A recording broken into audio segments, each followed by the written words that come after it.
लोग ऐसे मुझे फनकार समझ लेते हैं। हंस के मिलता हूं तो दिलदार समझ लेते हैं। दिल के हालात लिखा करता हूं मैं कागज पर, लोग उनको मगर अशार समझ लेते हैं। ऐसी सादा सी तबीयत का किया जाए, आशनाई को भी हम प्यार समझ लेते हैं।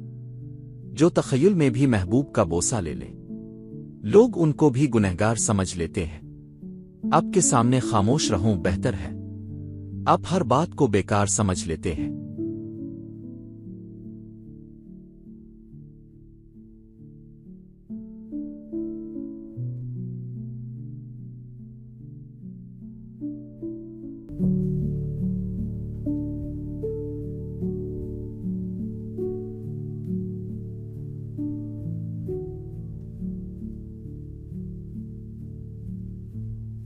तुझे गजल एक नायाब लिखूं, चंद अशार नहीं तुझ पर किताब लिखूं।